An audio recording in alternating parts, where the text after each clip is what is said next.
Perkenalkan, nama saya Muhammad Farhan Taufik Hidayat. Saya adalah mahasiswa Universitas Pendidikan Indonesia Kampus Sumedang.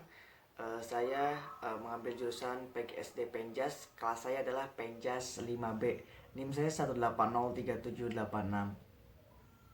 Di sini saya akan mencoba menjelaskan atau mempresentasikan kedaruratan medis 6, yaitu tenggelam.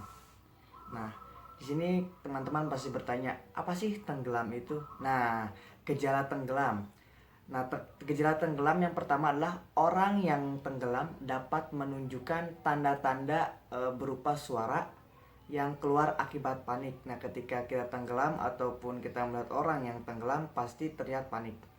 Dan gerakan tubuh menggapai permukaan air atau untuk meminta pertolongan. Nah, ketika kita tenggelam, kita harus cepat-cepat meminta pertolongan dengan melakukan menggapaikan tangan kita. Nah, pada korban tenggelam yang masih tertolong, gejala yang nampak adalah yang pertama adalah batuk-batuk. Nah, ketika kita melihat korban yang tenggelam, gejala yang pertamanya adalah dia batuk-batuk. Yang kedua adalah muntah. Yang ketiga adalah sesak napas. Yang keempat adalah nyeri dada. Yang kelima, area sekitar perut yang membengkak. Nah, ketika kita melihat orang yang tenggelam, pasti gejala yang pertamanya pada perut yaitu membengkak. Wajah yang membiru dan dingin. Nah, ketika kita melihat orang tenggelam, wajah si korban pasti membiru atau pucat gitu, kedinginan. Nah, pedoman ketika kita melihat orang yang tenggelam, yang pertama apa sih? Nah, yang pertama adalah keamanan tempat. Ketika kita melihat atau melihat korban yang tenggelam, kita yang pertama harus melihat keamanan tempatnya. Nah, tempat tersebut apakah aman untuk korban ataupun untuk kita sendiri.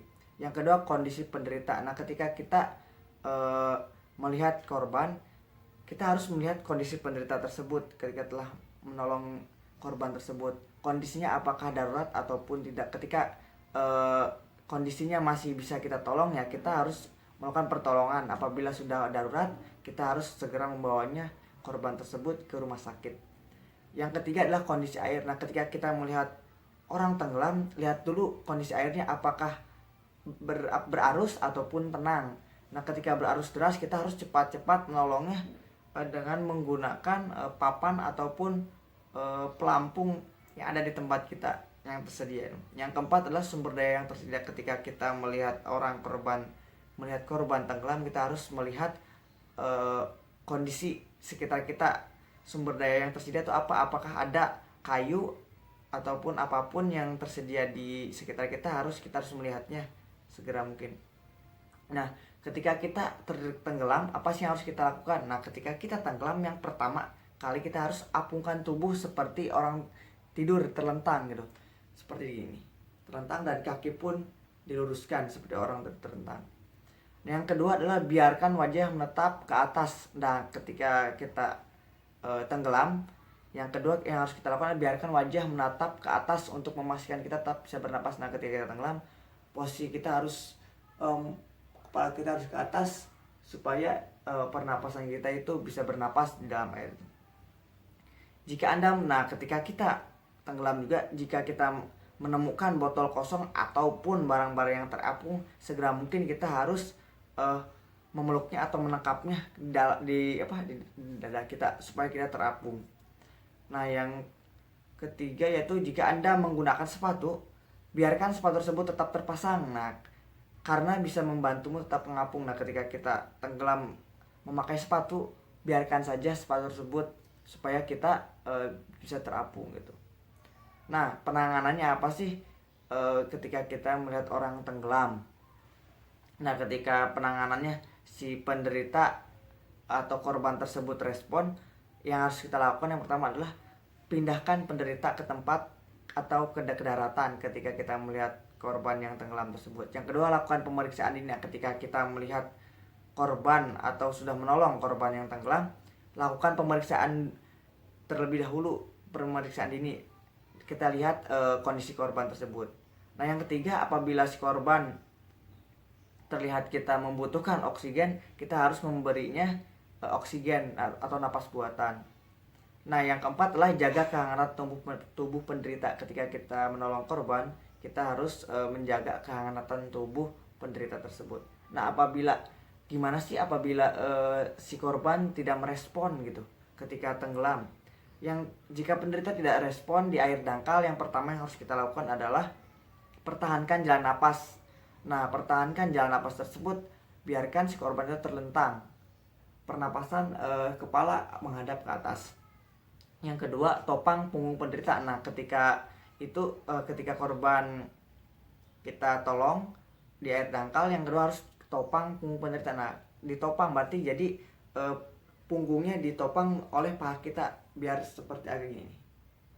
Nah, yang ketiga, stabilisasi kepala dan leher. Nah, yang ketiga, lakukanlah stabilisasi kepala dan leher. Nah, stabilkan supaya jalan pernapasannya teratur.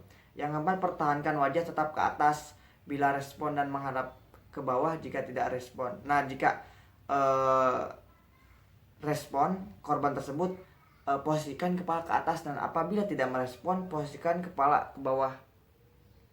Nah, jika penderita tidak merespon di air yang tidak aman, nah ketika kita melihat korban atau menolong korban yang tidak merespon di air yang tidak aman, yang dalam ataupun yang deras, yang harus kita lakukan adalah yang pertama, posisikan penderita di atas papan spinal. Nah, di papan spinal itu maksudnya di papan yang lebar gitu. Yang kedua, pindahkan penderita dari air. Nah, ketika kita menolong korban di air yang tidak aman, yang harus kita lakukan yang kedua adalah pindahkan penderita ke daratan atau dari air yang lumayan aman gitu. Yang ketiga, napas buatan bila perlu. Nah, ketika kita melihat atau menolong korban yang tenggelam di air yang tidak aman, harus kita lakukan pemberian napas buatan apabila itu perlu. Nah, apa sih komplikasi tenggelam itu? Nah, berikut ini adalah sejumlah komplikasi yang akan saya jelaskan. Tenggelam yang berisiko terjadi. Nah, tergantung seberapa lama korban tidak mendapat oksigen. Nah, yang pertama, ketika kita menolong korban adalah ketidakseimbangan cairan dan senyawa-senyawa di dalam tubuh. Nah, ketika tenggelam, ketidakseimbangan cairan dalam tubuh kita itu atau senyawa-senyawa dalam tubuh kita itu tidak seimbang.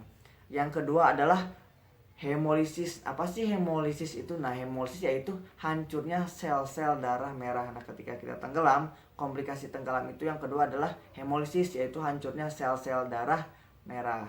Yang ketiga adalah komplikasi tenggelam itu yaitu pneumonia. Apa sih pneumonia? Nah, pneumonia itu atau bisa disebut juga peradangan pada satu atau kedua paru-paru. Nah, ketika kita tenggelam, komplikasinya kita pasti akan terjadi pneumonia, yaitu peradangan pada kedua paru-paru kita yang dari ini. Yang ketiga, yang keempat itu gagal jantung. Nah, ketika tenggelam ya otomatis kita akan terkena gagal jantung juga. Yang kelima adalah stroke. Pas diotomatiskan kalau kita tenggelam, gejala komplikasi tenggelam yaitu stroke. Yang terakhir adalah kerusakan otak. Untuk lebih jelasnya atau lebih lanjutnya, tonton video setelah ini. Terima kasih. Salam berjumpa. Terima kasih. Wassalamualaikum warahmatullahi wabarakatuh.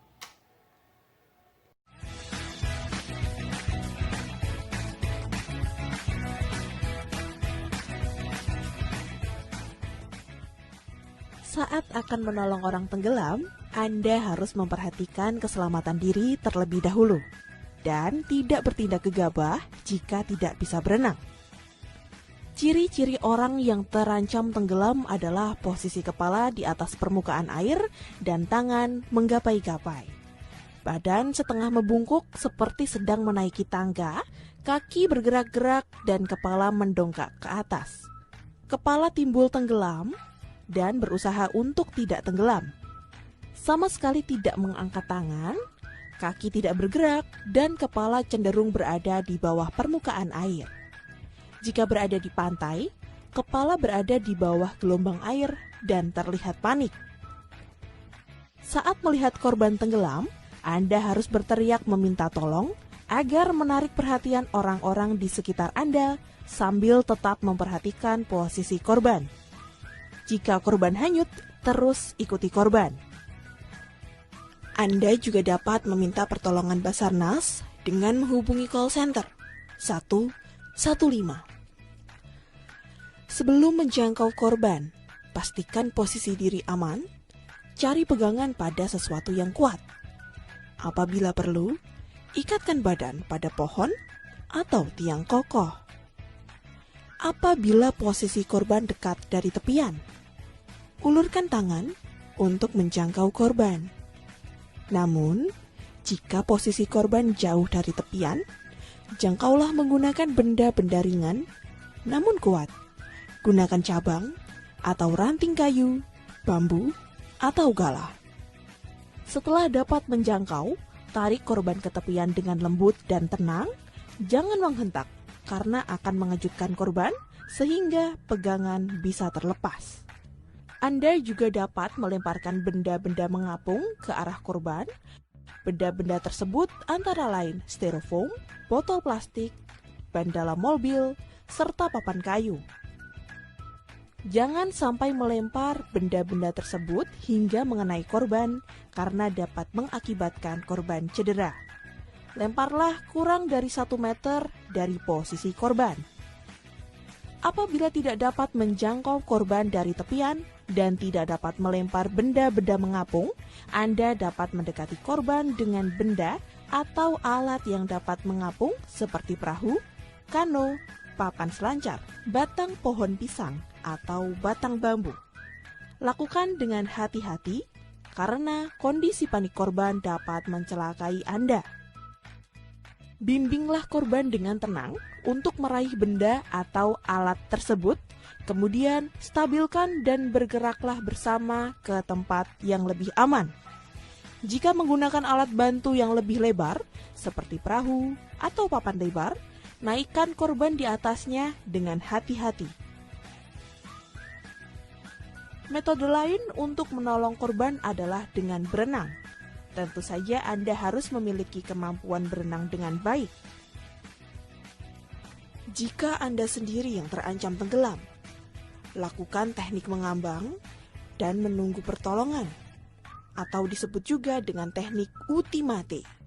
Dalam kondisi tersebut, Anda harus tetap tenang, tidak panik, bernafas secara teratur. Selanjutnya, angkat dagu, lalu rentangkan tangan dan kaki. Posisi Anda harus terlentang dengan pandangan ke atas. Aturlah keseimbangan tubuh.